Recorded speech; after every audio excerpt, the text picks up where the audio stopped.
ಓಂ ಶ್ರೀ ಗುರು ಬಸವಲಿಂಗಾಯ ನಮಃ. ಸರ್ವರಿಗೂ ಶರಣಾರ್ಥಿ. ಧನವ ಗಳಿಸಿದವ ಹೆಣನಾದ, ಧರೆಯ ಗಳಿಸಿದವ ವೈರಿಗಳಿಗೆ ಅರಿಗಳಿಗೆ ಒಡಲಾದ, ಕನ್ಯೆಯ ಗಳಿಸಿದವ ಕುಕ್ಕುರ ಯೋನಿಯಲ್ಲಿ ಸಿಕ್ಕಿದಂತಾದ. ಇವಕ್ಕೆ ಕುಕ್ಕಳ ಗುದಿಯಬೇಡ, ಐಘಟ ದೂರ ರಾಮೇಶ್ವರ ಲಿಂಗವನ್ನು ಅರಿಯುವುದಕ್ಕೆ. ಇದು ಮೆರಮಿಂಡಯ್ಯ ಅಥವಾ ಮೆರಮಿಂಡ ದೇವ ಅನ್ನುವ ಶರಣನ ವಚನ. ಹರಿಹರ ಮೆರಮಿಂಡ ದೇವ ಅಂತ ಹೇಳಿದ್ದಾನೆ, ಆದ್ರೆ ವಚನಗಳಲ್ಲಿ ಮೆರಮಿಂಡಯ್ಯ ಅಂದ್ರೆ ಸರಿ. ಮಿಂಡ ಅಂತಂದ್ರೆ ಇವಾಗ ಕೆಟ್ಟ ಅರ್ಥ ಇದೆ, ಆದ್ರೆ ವಾಸ್ತವಿಕವಾಗಿ ಮಿಂಡ ಅಂತಂದ್ರೆ ಕಲಿ, ಶೂರ ಅನ್ನುವಂತ ಅರ್ಥ ಕೂಡ ಇದೆ. ಹಾಗಾಗಿ ಮೆರೆ ಅಂತಂದ್ರೆ ಪ್ರಸಿದ್ಧಿ. ಅವ್ರ ತಾಯಿ ತಂದೆಗಳು ಅವನಿಗೆ ಹೆಸರಿಟ್ಟು, ಅದಕ್ಕೆ ಇವನು ಹರಿಹರ ಇವನನ್ನ ಕಂಚಿಯಲ್ಲಿದ್ದ ಅಲ್ಲಿ ವಾಲ್ಮೀಕೇಶ್ವರ ಅನ್ನುವಂತಹ ಗುಡಿಯಲ್ಲಿ ಇವನು ಪ್ರತಿ ಅಮಾವಾಸ್ಯೆ ದಿವಸ ಶಿವರಾತ್ರಿ ಆಚರಿಸ್ತಿದ್ದ. ಚತುರ್ದಶಿ ದಿವಸ 12 ವರ್ಷಗಳ ಕಾಲ ಅದನ್ನ ಮಾಡ್ದ ಅಂತ ಹೇಳ್ತಾನೆ. ಹರಿಹರ ಹೇಳಿದ್ದೆಲ್ಲವೂ ಸತ್ಯ ಏನಲ್ಲ, ಕಲ್ಪನೆಯೂ ಇರ್ಬೋದು, ವಾಸ್ತವವೂ ಇರ್ಬೋದು. ಆದ್ರೆ ಬಹಳ ದೊಡ್ಡ ದೋಷ ಅವನೇನ್ ಮಾಡಿದಾನಂದ್ರೆ, ನಂಬಿಹಣ್ಣನ ಜೊತೆಗೆ ಇವನು ತಾಳೆ ಹಾಕ್ಬಿಟ್ಟಿದ್ದಾನೆ, ನಂಬಿಹಣ್ಣನ ಜೊತೆಗೆ ಸೇರಿಸಿದ್ದಾನೆ. ಅದು ಕೇವಲ ಕಲ್ಪನೆಯ ಹೊರತು ವಾಸ್ತವಿಕ ಅಲ್ಲ. ಒಂದು ವೇಳೆ ನಂಬಿಹಣ್ಣ ಮೆರಮಿಂಡಯ್ಯನ ಜೊತೆಗೆ ಇದ್ದಿದ್ದೆ ಆದ್ರೆ ನಂಬಿಹಣ್ಣನು ಕೂಡ 63 ಪುರಾತನ ಆಗಲ್ಲ. ಅವಾಗ 770 ಅಮರಗಣಗಳಲ್ಲಿ ಒಬ್ಬ ಆಗ್ಬೇಕು. ಯಾಕೆ ಅಂದ್ರೆ ಮೆರಮಿಂಡಯ್ಯ ವಚನಾಂಕಿತವನ್ನ ಇಟ್ಕೊಂಡು ವಚನವನ್ನ ಬರೆದಿರೋನು. ಅದು ವಚನಾಂಕಿತ ಬಹಳ ವಿಶೇಷವಾಗಿದೆ. ಒಂದು ಐಘಟ ದೂರ ರಾಮೇಶ್ವರ ಲಿಂಗ, ಇದು ಬಹಳ ವಿಶೇಷವಾದ ವಚನಾಂಕಿತ. ಅಂದ್ರೆ ಇವರು ಅನುಭವ ಮಂಟಪ ಪರಿಪೂರ್ಣ ಸ್ಥಿತಿಗೆ ಬಂದ್ಮೇಲೆ, ಅನುಭವ ಮಂಟಪ ಕೆಲವು ವರ್ಷಗಳು ನಡೆದ್ಮೇಲೆ ಇವ್ರು ಕಲ್ಯಾಣಕ್ಕೆ ಬಂದಿರೋರು. ಅಂದ್ರೆ ತತ್ವ ಸಹಿತವಾದ ವಚನಾಂಕಿತಗಳನ್ನ ಏನ್ ಇಟ್ಕೊಂಡಿದ್ದಾರೆ, ಆಚಾರವೇ ಪ್ರಾಣವಾದ, ಐಘಟ ದೂರ, ಇವೆಲ್ಲ. ಆಮೇಲೆ ಕೈ ಉಳಿಗತ್ತಿ ಅಡಿಗುಂಟ ಕಡಿಯಾಗಬೇಡ, ಇಂಥವೇನಿದಾವಲ್ಲ ಇವು ಬಹಳ ವಿಶೇಷವಾದಂತಹವು.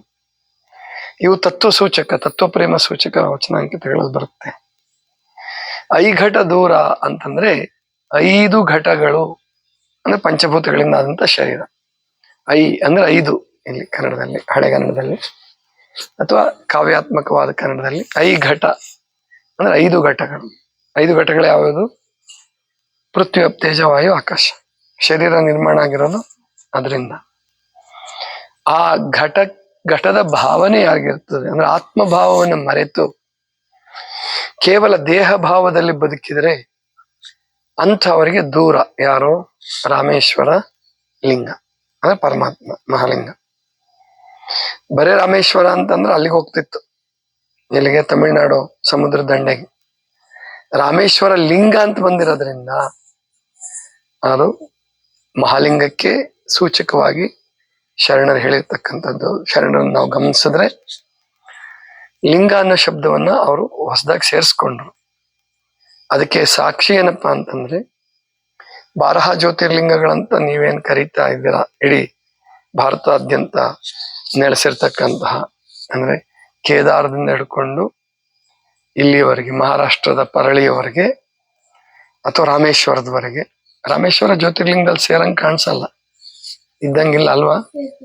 ಸೇರುತ್ತಾ? ಅದು 12 ಜ್ಯೋತಿರ್ಲಿಂಗದಲ್ಲಿ ಬರುತ್ತಾ? ಅಂದ್ರೆ ನಾವಾಗಾದ್ರೆ ತುದಿ, ಒಂದು ಕಡೆ ಕೇದಾರ, ಇನ್ನೊಂದ್ ಕಡೆ ರಾಮೇಶ್ವರ. ಈ 12 ಜ್ಯೋತಿರ್ಲಿಂಗಗಳ ಹೆಸರೇನ್ ಬರುತ್ತಲ್ಲ, ಅಲ್ಲಿ ಎಲ್ಲಿಯೂ ಕೂಡ ಲಿಂಗ ಅನ್ನೋ ಶಬ್ದ ಇಲ್ಲ. ಇದನ್ನ ನಾವು ಮುಖ್ಯವಾಗಿ ಗಮನಿಸ್ಬೇಕು. ಅದು ಕೊನೆಗೆ ಏನು ನಿತ್ಯ ಪಠೇತ್ ಅಂತ ಜ್ಯೋತಿರ್ಲಿಂಗದ ಮಂತ್ರ ಬರ್ತದೆ, ಅಂದ್ರೆ ಫಲಶ್ರುತಿ ಅಂತ ಕರೀತಾರೆ ಅದಕ್ಕೆ. ಇದನ್ನ ನೀನು ಸಾಯಂಕಾಲ ಮತ್ತು ಮುಂಜಾನೆ ಪಡಿಸಿದ್ರೆ ನಿನಗೆ ಎಲ್ಲ ಸೌಭಾಗ್ಯಗಳು ದೊರೆಯುತ್ತೆ ಅಂತ ಕೆಲವು ಹೇಳ್ತವೆ. ಪೂರ್ವಜನ್ಮದಲ್ಲಿ ಕೃತ ಪಾಪಂ ಅದೆಲ್ಲ ಹೋಗುತ್ತೆ ಅಂತ ಹೇಳ್ತಾರಲ್ಲ, ಅದರಲ್ಲಿ ಜ್ಯೋತಿರ್ಲಿಂಗ ಅನ್ನೋ ಶಬ್ದ ಬಂದಿದೆ. ಆದ್ರೆ ಈ ಹೆಸರುಗಳಲ್ಲಿ ಓಂಕಾರದ್ದಿರ್ಬೋದು, ಪರಳಿದಿರ್ಬೋದು, ರಾಮೇಶ್ವರದ್ದಿರ್ಬೋದು, ಅಲ್ಲೆಲ್ಲಿಯೂ ಕೂಡ ಲಿಂಗ ಅನ್ನೋ ಶಬ್ದ ಬರಲ್ಲ ಆ ಹೆಸರುಗಳಲ್ಲಿ. ಮತ್ತೆ ಯೋಗ ಏನಪ್ಪಾ ಅಂದ್ರೆ, 12 ಜ್ಯೋತಿರ್ಲಿಂಗಗಳಲ್ಲಿ ಒಂದೂ ಕೂಡ ಕರ್ನಾಟಕದಲ್ಲಿ ಇಲ್ಲ. ಗೊತ್ತಾಯ್ತಾ? ಅಂದ್ರೆ ಆವಾಗ ಈ 12 ಜ್ಯೋತಿರ್ಲಿಂಗಗಳನ್ನ ಬರ್ದಾಗ ಆ ಶ್ಲೋಕ ಬರ್ದಿರೋದು ಎಷ್ಟು 1000 ವರ್ಷದಿಂದ ಬರ್ದಾರೋ ಗೊತ್ತಿಲ್ಲ. ಪ್ರಾಯಶಃ ಇದು ಶರಣರಿಗಿಂತ ಮುಂಚೆನೆ ಬಂದಿರತಕ್ಕಂತ ಶ್ಲೋಕ ಇದು. ಸೌರಾಷ್ಟ್ರ ಸೋಮನಾಥಂಚ ಶ್ರೀಶೈಲ ಮಲ್ಲಿಕಾರ್ಜುನ ಅಂತ ಏನು ಶುರುವಾಗುತ್ತಲ್ಲ, ಪ್ರಾಯಶಃ ಬಸವಣ್ಣವ್ರು ಬರಕ್ ಮುಂಚೆನೆ 12ನೇ ಶತಮಾನಕ್ಕಿಂತ ಮುಂಚೆನೆ ಬರ್ದಿರ್ತಕ್ಕಂಥ ಶ್ಲೋಕ ಇದು, ರಚನೆ ಆಗಿರ್ತಕ್ಕಂಥ ಶ್ಲೋಕ. ಅಲ್ಲಿಂದ ಇಲ್ಲಿವರೆಗೆ ಕರ್ನಾಟಕದಲ್ಲಿ 12 ಜ್ಯೋತಿರ್ಲಿಂಗಗಳು ಒಂದು ಬರಲ್ಲ. ನಮ್ದು ಒಂದ್ ಕಡೆ ಕರಾವಳಿ ಪ್ರದೇಶ, ಪೂರ್ವದಲ್ಲಿ ಏನು ಬಳ್ಳಾರಿ ಆ ಕಡೆ ದಾಟ್ತೀವಿ, ಶ್ರೀಶೈಲ ನಮ್ ಕರ್ನಾಟಕಕ್ಕೆ ಬರಲ್ಲ. ಮೊದ್ಲು ಯಾವಾಗ್ಲೂ ಒಂದ್ ಕಾಲಕ್ಕೆ ಕನ್ನಡ ನಾಡೇ ಅದು, ಆದ್ರೆ ಇವಾಗ ಕರ್ನಾಟಕದಲ್ಲಿ ಇಲ್ಲ. ಇಲ್ಲ, ಗೋಕರ್ಣ ಜ್ಯೋತಿರ್ಲಿಂಗದಲ್ಲಿ ಬರಲ್ಲ ಅಲ್ಲೇ ನಮ್ಮ ಬರಲ್ಲ, ಗೋಕರ್ಣ ಬರಲ್ಲ. ಗೋಕರ್ಣ ಲಿಂಗ ಅಷ್ಟೇ. ಅದು ಗೋಕರ್ಣನು ಕೂಡ ಅದ್ರ ಹೆಸರೇನಿದೆ ಅಂದ್ರೆ ಮುರುಡೇಶ್ವರ ಅಂತಿದೆ, ಲಿಂಗ ಅಂತ ಅಲ್ಲೂ ಇಲ್ಲ. ಗೋಕರ್ಣದಲ್ಲೂ ಕೂಡ ಮುರುಡೇಶ್ವರ, ಲಿಂಗ ಅಂತ ಹೇಳಲ್ಲ ಯಾರು, ಮುರುಡೇಶ್ವರ ಅಂತ ಹೇಳ್ತಾರೆ ಅಷ್ಟೇ. ಇದನ್ನ ನಾವು ಗಮನಿಸ್ಬೇಕು.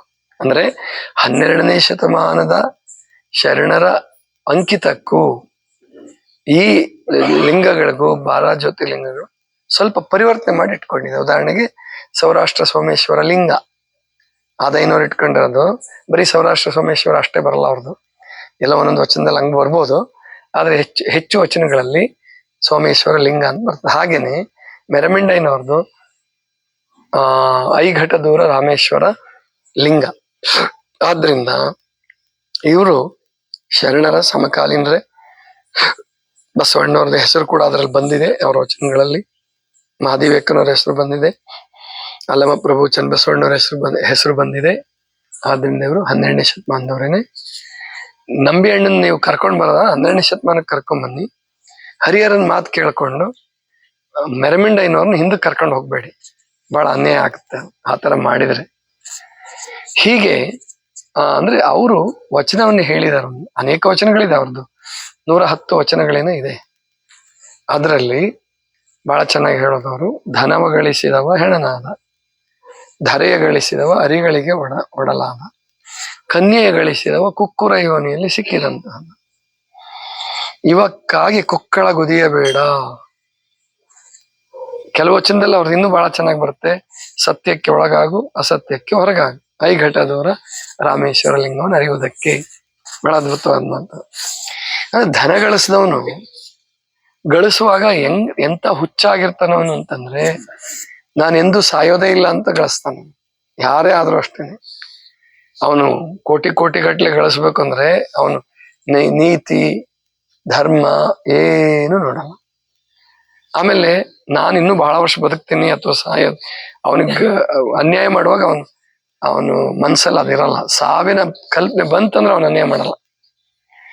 ಆದ್ರೆ ಅದಕ್ಕೆ ಎಚ್ಚರಿಸ್ತಿದಾರ ಅವರು, ನೀನೇನೇ ಅನ್ಯಾಯ ಮಾಡಿ ಗಳಿಸಪ್ಪ, ಏನೇ ಯಾವ ರೂಪದಲ್ಲಾದ್ರೂ ಗಳಿಸು, ಅನ್ಯಾಯದಿಂದ ನಾನು ಗಳಿಸು, ಧರ್ಮದಿಂದ ನಾನು ಗಳಿಸು. ಹೇಗೆ ಗಳಿಸಿದ್ರು ನೀನ್ ಹೆಣ ಆಗ್ಲೇಬೇಕು. ಧನವ ಗಳಿಸಿದವ ಹೆಣನಾದ, ಧರೆಯ ಗಳಿಸಿದವ ಅರಿಗಳಿಗೆ ಒಡಲಾದ. ರಾಜ ಅಥವಾ ಬಹಳ ಜಮೀನು ಮಾಡ್ದ, ಅವನು ನಿಮ್ಮ ವಾಸ್ತು ಚಂದ್ರಶೇಖರ್ ಗೊತ್ತಿರ್ಬೇಕು ಕೆಲವರಿಗೆಲ್ಲ, ಬಹಳ ಗಳಿಸ್ದ, 1000 ಕೋಟಿ ಆಸ್ತಿ ಮಾಡಿದ್ದ. ಆ ಆಸ್ತಿ ಯಾರ ಹೆಸರಿಗೆ ಮಾಡಿದ್ನ ಅವರೇ ಕೊಂದು ಹಾಕ್ಬಿಟ್ರು. ಗೊತ್ತಾಯ್ತಲ್ವಾ? ಅಂದ್ರೆ ಅರಿಗಳಿಗೆ ಒಡಲಾದ. ಅರಿಗಳಂದ್ರೆ ವೈರಿಗಳು ಹೊರಗೆ ಇರ್ಬೇಕು, ದೂರದಲ್ಲೇ ಇರ್ಬೇಕು ಅಂತ ಏನಿಲ್ಲ. ಎಲ್ಲಿ ಆಸ್ತಿ ಬಹಳ ಸಂಗ್ರಹ ಆಗಕ್ಕೆ ಶುರು ಆಗುತ್ತೋ ಒಳಗಿಂದ ಒಳಗೆ ಅರಿಗಳು ಉಟ್ಕೊಳ್ಬಹುದು. ಯಾಕಂದ್ರೆ ಅವ್ರು ಕಾನೂನು ಬಿಟ್ಟಿರ್ತಾರೆ. ಪ್ರಾಯಶಃ ಹಣ ಸಿಕ್ಕಾಪಟ್ಟೆ ಗಳಿಸ್ಬೇಕಾದ್ರೆ ಅವ್ನು ಕಾನೂನು ಬಿಟ್ಟೇ ಗಳಿಸ್ಬೇಕಾಗತ್ತೆ. ಕಾನೂನು ಪ್ರಕಾರ ಹೋದ್ರೆ ಅವ್ನು ಜಾಸ್ತಿ ಗಳಿಸಕ್ಕಾಗಲ್ಲ, ಅಂತ ಟ್ಯಾಕ್ಸೇಷನ್ ಇದೆ. ಆದ್ರಿಂದ ಏನು ಧರೆಯ ಗಳಿಸಿದವ ಅರಿಗಳಿಗೆ, ಅರಿ ಅಂದ್ರೆ ವೈರಿಗಳಿಗೆ ಒಡಲಾದ. ಕನ್ಯೆ ಗಳಿಸಿದವ ಕುಕ್ಕುರ ಯೋನಿಯಲ್ಲಿ ಸಿಕ್ಕಿದಂತ. ಇನ್ನು ಕೆಲವರು ಕಾಮಕರಿರ್ತಾರೆ. ಅವ್ರು ಹೆಂಗೆ ಅಂತಂದ್ರೆ, ಅವರು ಈ ಕೂಳುವಾಕರು ಅಂತ ಏನಂತೀರಿ, ಕೊಳ್ಳು ಬಾಕರು, ಕೂಳು ಬಾಕರು ಎಲ್ಲ ಇವಾಗ ಹೆಂಗಿರ್ತಾರಲ್ಲ ಹಂಗೆ ಇವರು ಹೆಣ್ಣು ಬಾಕರು. ಅಂದ್ರೆ ಅವ್ರಿಗೆ ಎಷ್ಟು ಜನ ಸಿಕ್ಕರು ಅವ್ರಿಗೆ ಸಮಾಧಾನ ಆಗಲ್ಲ. ಅಂಥವ್ರ ಸ್ಥಿತಿ ಏನಾಗತ್ತಪ್ಪ ಅಂದ್ರೆ, ಕೊನೆಗೆ ರೋಗ ಬಂದು ಕುಕ್ಕುರ ಯೋನಿಯಲ್ಲಿ ಸಿಕ್ಕಿದ. ಕುಕ್ಕುರ ಅಂದ್ರೆ ನಾಯಿ. ಅಂದ್ರೆ ಅಷ್ಟು ಕೀಳ್ಮಟ್ಟಕ್ಕೆ ಇಳಿತಾನ ಅವನು, ಅದರಲ್ಲಿ ಸಿಕ್ಕಿದಂತೆ ಆಗ್ತಾನೆ. ಅಂದ್ರೆ ರೋಗ ಪೀಡಿತನಾಗ್ತಾನೆ, ದುಃಖಿತನಾಗ್ತಾನೆ, ಹಿಂಸೆ ಪಡ್ತಾನೆ, ಅಥವಾ ನೈತಿಕವಾಗಿ ಅಷ್ಟು ಕೆಳಮಟ್ಟಕ್ಕೆ ಇಳಿತಾನೆ. ಇವಕ್ಕಾಗಿ ಕುಕ್ಕುಳ ಕುದಿಯಬೇಡ, ಇದಕ್ಕೋಸ್ಕರ ಕುದಿಬೇಡಪ್ಪ. ಅಂದ್ರೆ ಇದ್ರ ಅರ್ಥ ಇವು 3 ಗಳಿಸೋದು ಕೆಟ್ಟದ್ದು ಅಂತಲ್ಲ, ಇವು 3 ಬೇಡವೇ ಬೇಡ ಅಂತ ಬಿಟ್ಟು ಹೋಗ್ಬೇಕು ಅಂತ ಮೆರಮಿಂಡ ಹೇಳ್ತಿದಾರೆ ಅಂತಾನೂ ಅಲ್ಲ. ಇವುಗಳಿಗಾಗಿ ಅನ್ಯಾಯ ಮಾಡಬೇಡ, ಕುಕ್ಕುಳ ಕುದಿಯಬೇಡ. ಅಂದ್ರೆ ಬೇರೆಯವ್ರಿಗೆ ಅನ್ಯಾಯ ಮಾಡಿ, ಇನ್ನೊಬ್ಬರನ್ನ ಬಳಲ್ಸಿ, ಹಿಂಸೆ ಕೊಟ್ಟು, ಮೋಸ ಮಾಡಿ, ಕಣ್ಣೀರ್ ಹಾಕ್ಸಿ ಮಾಡಬೇಡ. ಅದಕ್ಕೆ ನೀನು ನ್ಯಾಯ ಮಾರ್ಗದಲ್ಲಿ ಬದುಕು. ನ್ಯಾಯ ಮಾರ್ಗದಲ್ಲಿ ಬದುಕಿದ್ರೆ ಧನ ಅನ್ನುವಂಥದ್ದು ಶಿವನ, ಪರಮಾತ್ಮನ ಕರೆನ್ಸಿ ಆಗತ್ತೆ. ಧರೆ ಅನ್ನುವಂಥದ್ದು ಸ್ವರ್ಗ ಆಗತ್ತೆ. ಹೆಣ್ಣು ಅಂತ ಅನ್ನೋಳು ತಾಯಿ ಆಗ್ತಾಳೆ, ಸಹೋದರಿ ಆಗ್ತಾಳೆ, ಏನ್ ಬೇಕಂದ್ರೂ ಆಗ್ಬೋದು. ಅಥವಾ ಒಳ್ಳೆ ಸ್ನೇಹಿತೆ ಆಗ್ಬೋದು. ಹೆಂಡತಿ ಕೆಟ್ಟವಳು ಅಂತ ಅಲ್ಲ, ಹೆಂಡತಿ ಗಂಡ ಇಬ್ರು ಒಳ್ಳೆ ಸ್ನೇಹಿತರಾದ್ರೆ ಅದರಂತ ದೈವಿ ಭಾವ ಇನ್ಯಾವುದೂ ಇಲ್ಲ. ಆದ್ರಿಂದ ಈ 3ಕ್ಕೆ ಧರ್ಮ ಸಂಸ್ಕಾರ, ಧರ್ಮದ ಲೇಪ ಬರ್ಬೇಕು ಅನ್ನುವಂಥದ್ದು ಮೆರಮಿಂಡೆಗಳು ಹೇಳುವಂತಹ ತಾತ್ಪರ್ಯ. ಇದಿಷ್ಟು ಇವತ್ತಿನ ಚಿಂತನ. ಸರ್ವರಿಗೂ ಶರಣ ಶರಣ.